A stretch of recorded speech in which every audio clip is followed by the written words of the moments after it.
Yo les Nakama, c'est ton Nakama Winnie en chakra et en vibranium. Et t'es bien branché dans l'After Geek, ton émission qui revient sur l'actualité sous toutes ses formes. Et j'espère que vous avez passé une bonne semaine et que vous êtes prêts pour cette semaine qui s'annonce du lourd. On va commencer avec donc les news qui ont retenu mon attention cette semaine. Je peux pas passer inaperçu de la bande-annonce de Nicky Larson, le film français fait par Philippe Lachaud qui a fait Babysitting 1, 2, Alibi.com et produit aussi également par Sony Pictures qui ont dévoilé le premier trailer du manga culte City Hunter, a.k.a. Nicky Larson pour les intimes du club Dorothée. Donc qu'est-ce qu'on en pense de ce trailer? Bon, je vais pas donner mon avis directement, on va d'abord réagir à vos réactions et bien évidemment c'est mon Nakama Marcel qui va s'en occuper de cette analyse.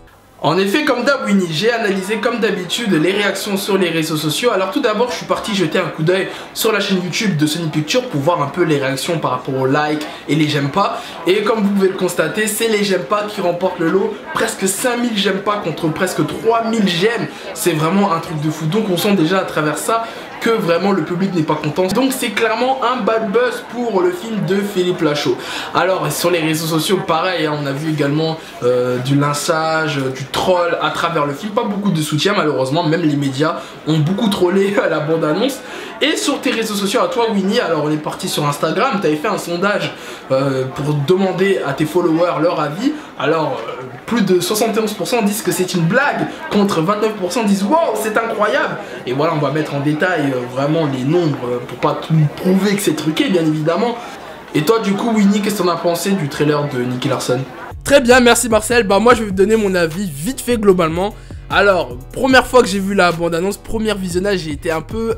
tu vois, j'étais un peu freiné. Après, j'ai regardé plusieurs fois, et finalement, c'est pas si mal que ça. C'est pas une catastrophe, c'est pas un truc de fou non plus. Je pense qu'il ne mérite pas trop ce passage après du recul sur internet. En fait, les 30 premières secondes, ça passe. Voilà, on sent qu'il y a des petits clins d'œil par rapport au manga et à l'animé. Mammouth est plutôt réussi. Mais c'est dès qu'on voit ces deux potes là dans le toboggan et le fameux en avant Gagan, moi ça m'a coupé. En plus, le problème c'est qu'il n'y a rien d'épique en termes d'action. Et puis surtout, moi je vois tout le monde parle du casting, on parle des costumes, etc. On parle également du côté beauf par rapport aux meufs, etc. de Philippe Lachaud et Ryo Saiba, Nicky Larson donc. Mais moi il y a un truc qui m'a choqué et j'ai vu personne le relever. Depuis quand Nicky Larson, Ryo Saiba porte un gilet pare-balles? Ça sort d'où ça? Si je me trompe, n'hésitez pas à me le dire dans les commentaires, mais moi j'ai jamais vu un épisode où dans le manga, Nicky Larson, Ryo Saiba portait un gilet pare-balles. Bref, voilà, je balance ça, mais bon, en tout cas, on verra quand le film sortira. Là, on peut pas juger à travers un trailer ou une bande-annonce. Bon, c'est pas aussi catastrophique que ça. Donc, le film sortira le 6 février 2019. Quelques jours avant, le film qui sortira au Japon, qui est un film d'animation de City Hunter, qui sortira, je crois, le 9 février 2019. Donc, est-ce que City Hunter fera son grand retour en 2019? Parce que là, il y a une hype autour du manga, donc on va voir ça. Hein. Affaire à suivre.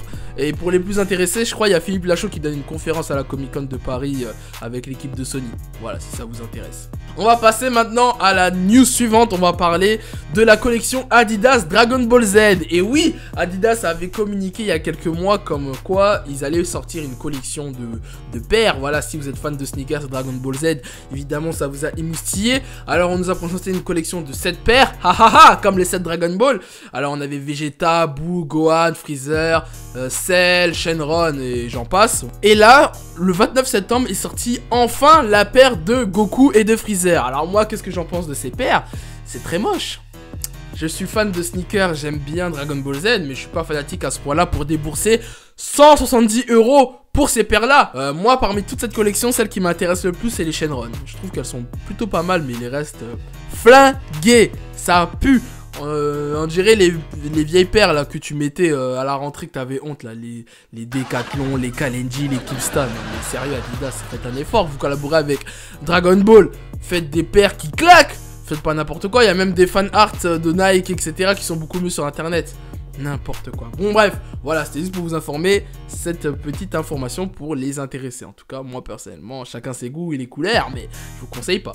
Parlons maintenant côté super-héros. Alors il y a eu beaucoup de news côté Marvel et DC Comics. Alors côté Marvel, plutôt du côté de la Fox, on a eu le droit au premier trailer de X-Men Dark Phoenix qui va sortir à la base, devait sortir en février mais qui a été décalé en juin, on y reviendra plus tard. Donc qu'est-ce qu'on en pense du trailer? Bon, encore une fois, c'est Marcel qui va s'occuper de l'analyse. Il a analysé les réactions sur les réseaux sociaux, également sur les miens.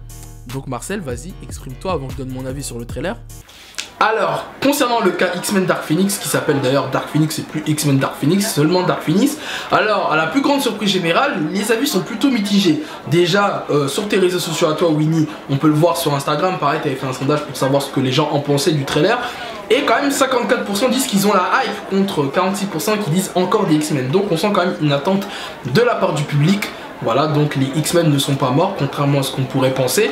Et sur les réseaux sociaux, par contre, bon voilà, tout ce qui est un peu... en fait, les fans de comics en général, on n'ont plus rien à foutre. Hein. D'ailleurs, même sur ton Twitter à toi, il y a par exemple Damien Garça qui dit... Mais qui attend ce film? Comment on peut lui trouver un seul intérêt? Ah ah ah, s'il y a, qui sont ces gens? Où se cachent-ils? Que nouvelle-t-il? Voilà, donc sa position est clairement prise. Mais voilà, c'est plutôt mitigé sur les réseaux sociaux. Donc on va voir ce que ça va donner hein, sur le box-office de toute façon. Et toi du coup, t'en penses quoi Winnie du film Dark Phoenix? Eh bien écoute, mon avis sur le trailer donc de X-Men Dark Phoenix, franchement j'en ai complètement rien à foutre. Ma première action quand j'ai vu le trailer, ce que je me disais dans ma tête c'était ah là là, vivement que les X-Men retournent dans le MCU hein, parce que franchement la Fox là ils ont fatigué, là ils tirent le bouchon, vraiment ils forcent avec le truc, ça se voit qu'ils ont plus rien à faire. Et en plus quand j'ai vu le trailer ça m'a rappelé X-Men 3, si c'est pas un X-Men 3 remasterisé, moi c'est quoi, il y a même des parodies qui sortent sur internet, Jean Grey avec Magneto, même le synopsis ça se voit, à part là qu'apparemment ils vont aller dans l'espace, ça va un peu changer, désolé. En plus, ils vont repousser donc le film pour juin 2019, c'est bon, moi ce sera sans moi, déjà j'hésitais à aller le voir là en février. Et d'ailleurs tu penses que le film Gambit va sortir un jour ou pas? Gambit? T'es sérieux?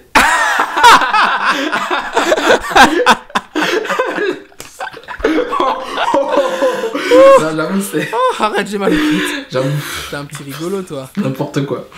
Ah ouais, non mais il sortira jamais Gambit, hein. Laissez tomber. Ça c'est... le seul genre de projet qui est mort dans le fœtus. Lithopodéon comme dirait Damso. Ensuite, du côté de DC Comics, on a eu quelques petites infos concernant le film Birds of Prey. Voilà le film qui devrait réunir une équipe de Superwoman, notamment Harley Quinn, Batgirl, The Huntress, Black Canary, Poison Ivy, Catwoman et j'en passe. Et là, apparemment, on a eu droit à quelques infos au niveau du casting concernant Black Canary et The Huntress. Alors, les prétendantes pour les rôles de Black Canary et The Huntress sont pour Black Canary, Journey Smollett-Bell.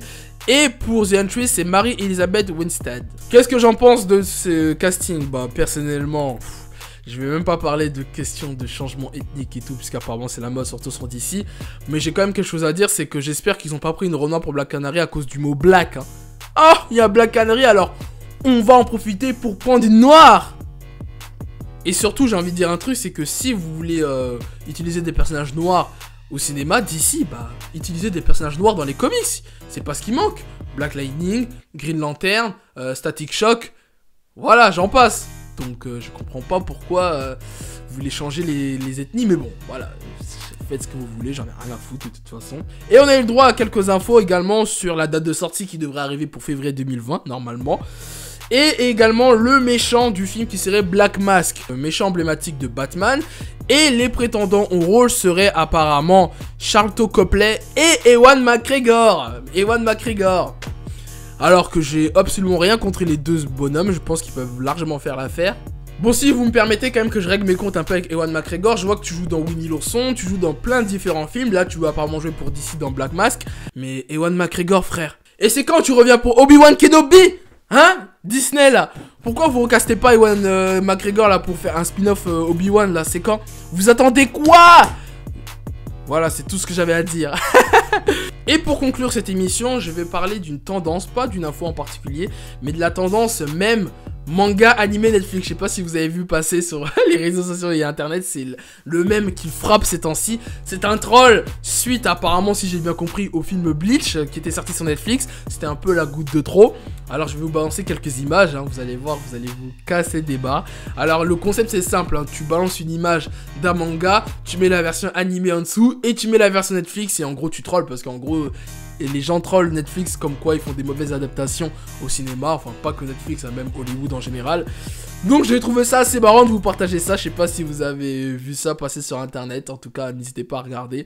Il y a plein de vidéos sur YouTube qui ont commencé à faire des vidéos compiles, ou même sur les groupes manga sur Facebook. En tout cas, allez checker ça, notamment sur mes pages partenaires Manga Life, Actu Manga, même Anime Dark. Voilà, vous allez voir et puis vous allez rigoler un peu. Et bien voilà, c'était tout pour moi. C'est la fin de cet After Geek. C'était ton Nakama Winnie. N'hésitez pas à réagir avec le hashtag After Geek, bien évidemment, aux news qui ont été énoncées dans cette émission, ou à le dire carrément dans les commentaires de cette vidéo, à vous abonner à la chaîne si ce n'est pas déjà fait. Et vous pouvez quitter le monde du net pour retrouver une activité normale dans le monde irréel. Et sur ce, on se dit au plaisir.